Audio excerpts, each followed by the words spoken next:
Are you dealing with a control freak? Coffee time with John. Well, hello and welcome to another Coffee Time with John. It is a pleasure and an honor to be here with you today, as usual. Control freak. I hear that term. He's a control freak. That's definitely not nice to call someone a freak. But a freak just means someone who stands apart and is different from the rest. But what is a controlling person? A controlling person is a terrified person. It's a person afraid of something out of their control. It's afraid of the world not going the way they want it to go. And they try to manipulate people and circumstances to meet their vision because they're afraid that if it's anything different, they won't have control. Most people who are controlling have come from a very controlling parent, that have been kept them under their thumb and pushed them down to the ground and forced them to be other than themselves. And so they've learned from a controlling parent or a controlling boss or controlling friends that they are the person to be controlled. In essence, every controlling person that you ever deal with is just afraid. And the number one thing that you can do wrong in that situation is get emotional about it. If it gets you mad, sad, frustrated, angry, those emotions are exactly the triggers that a controlling person uses to control you. That's exactly what they're doing, getting you mad so eventually you go, well, whatever, and you walk away. And in saying whatever and walking away, you're literally giving them exactly what they want. You're giving them the power. And if you look at what a controlling person will do, it's literally about being in charge and literally about trying to manipulate everyone so that their world feels safe for them. I recently did a private session with someone who was, from the get-go, obviously a very controlling person. Did not want to be there, was given the session as a gift, and from the very get-go of the situation was trying to control the situation to put himself in a position that was higher in our conversation. He tried to put himself above me. And what I found interesting about that situation was I don't believe in hierarchies. I don't believe I'm above him, and I don't believe he's above me. And I don't believe in the hierarchy. I believe we're all equal. And his whole experience was about trying to knock me down, put me beneath him. And it was a very interesting situation because in that situation, I understood he was terrified. I also understood that in his life, he had some serious things going on that really gave him a challenging relationship with love. And so he ended up forming a belief system that allowed him to define it in a way that he could control. And when you brought up anything outside of that paradigm, he pretended it didn't exist. So you'd talk to him about his faith. But then you'd bring in another faith and see to show how they correlate, and he wouldn't even acknowledge that you said it. And it came down to the point where this man was just terrified. And he kept trying to knock me down to say he was the authority. And even at one point telling me that he wrote a book that I have to read because it'll enlighten me. And I was like, I thought that was really interesting because it wasn't about enlightening me. It was about him being right and him realizing that he had all the answers and I didn't. And it was about the control of that situation. Now, at the end of that conversation, at the end of our session, it was great. We had a great conversation. We laughed, we smiled, we shared stories. But I didn't come at him from a place of authority. In fact, when at one point he said to me, "Well, you're supposed to be, the teacher. And I said, oh, no, no, no, no, no, no. I'm not supposed to. And he actually said it differently. It was more like, you're supposed to be the great, and he put me on a pedestal, or tried to say I thought I was on a pedestal. And I instantly knocked that down. I said, no, no, no, no, no, no. I am not greater than you. You are not greater than me. We are equals. And that is my belief system. And what I just basically did in that situation was spoke my truth. But it also showed him that I wasn't trying to get over on top of him. I wasn't trying to control him in any way, shape, or form. And I had to come at him to the position of, no, this is just where it is. And then it became mental gymnastics, because the rest of the session was all about him trying to show me how great he was, and me kind of matching him story for story to get us back on an even keel so we could have a clean conversation.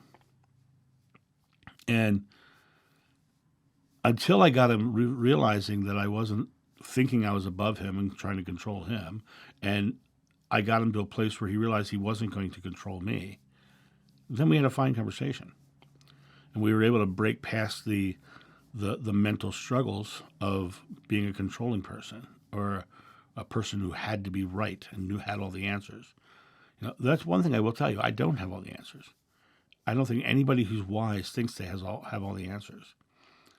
But when you're trying to manipulate others into following your answers, you're really looking at a situation where you are the controller, and the control itself is limiting your experience. And so when you look at controlling natures and controlling people, you need to look at it from the perspective of what are they afraid of?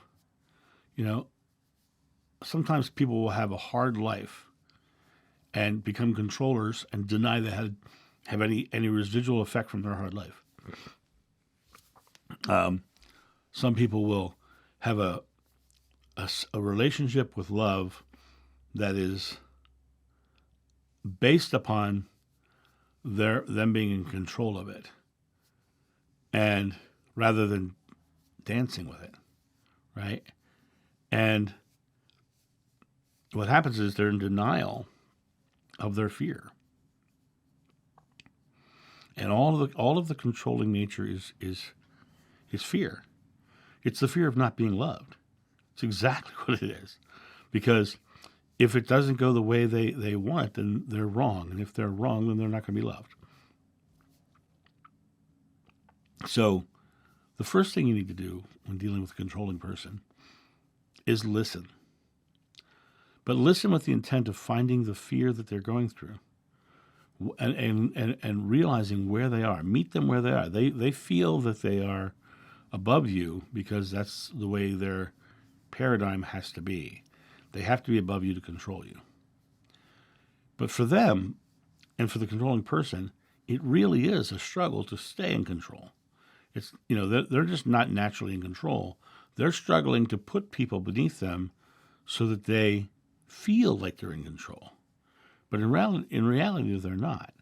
In reality, they are in a constant struggle against their own limitations that they've set.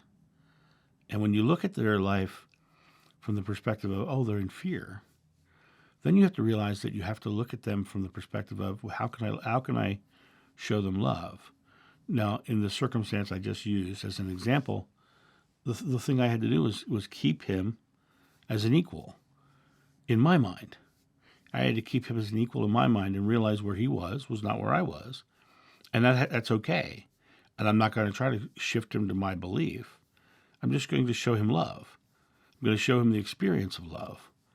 And, it was a very, by the end of our conversation, we were smiling, we were laughing, we were sharing stories. It was fine. The beginning of our conversation was very tense because he came into it afraid that I was going to try to control him or manipulate him or scam him. And by the end of it, he realized that that wasn't the situation at all. And the only reason he saw that is because I didn't put him in a position that he had to control me. And I did not put him in a position where he could control me. I did not subjugate myself to his will. And that is the important part of this conversation, is love them enough to realize that they're afraid, and love them enough to realize that they're masking over things in their lives because of the fact that they are literally afraid to even look at things in their lives. And when you hear stories of people who control others, and the people who are being controlled let them control them, you often find those people who are being controlled die young because they're basically having their own power, their own energy, their own beliefs sapped away from them. And I had a friend who has now passed away. She was a beautiful woman and a talented dancer and just an amazing individual. And I was doing a comedy music show with her and her family up in Canada. And one of the things about the effect of the things that have happened to me in life has been that I see energy around people. And I was standing there watching them rehearse, and she was on stage, she was dancing, she was just beaming. I mean, she was just so on. And her mom walked into the room, and you saw that energy dim, and you saw all of this wave go into her mother. And the whole time she sat there, her mother, who just was an utterly controlling person, sat there, and she just sat there, and she was browbeaten and held down. And the beautiful woman struggled in all areas of her life that involved love. And as I said, she passed away now, but she was a young woman and who got cancer, and at the end of her life was maybe 100 pounds, maybe, probably less. But she literally wasted away.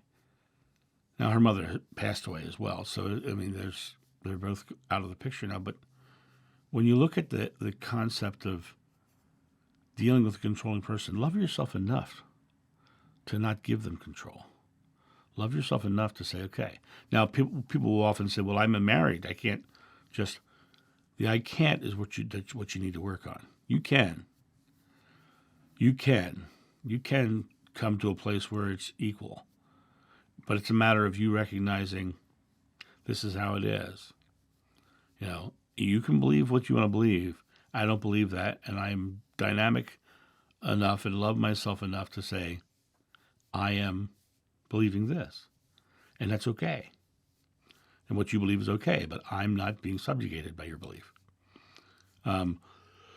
So when it comes to a controlling person, don't emotionally react. Think of it as information. Where's this control coming from? What are they afraid of? And start looking at it from that perspective. And then say, am I giving them my power? Am I choosing to not be able to resolve this situation? Am I choosing to believe that I can't? And realize that that's part of the control too. You can't because they've controlled you, right? If they truly loved you unconditionally, there would be no conditions. And control is all about condition. It's all about the conditions you have to live up to under their control. It's not unconditional love, it's conditional love. And what we all want is not conditional love. We all want unconditional love. We want to be loved for who we are, for our authentic self. They just love us because they just love us.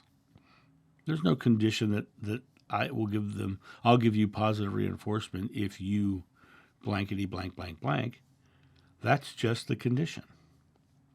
And so controlling people can't give unconditional love because they're so terrified that they're mistaking power with love. And when you take the concept of mistaking power for love, they're going to be constantly struggling because it's a non-reality. Love is the truth. Love is the reality. And when you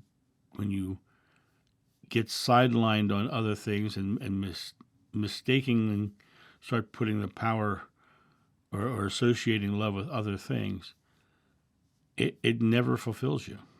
It won't fulfill the controller or the controllee. And so that's my thought on this whole process of dealing with controlling people. I won't say freaks at the end here, but understand that controlling people are just afraid. And you can have compassion for them as they deal with this. You guys have a great day, and I'll talk to you soon. See ya. Bye. Thank you so much for watching. The John of New channel is solely funded by your generous donations and purchases of private readings and merchandise. To help out, go to johnofnew.com or use the donation link in the description below. Don't forget to like, subscribe, and share.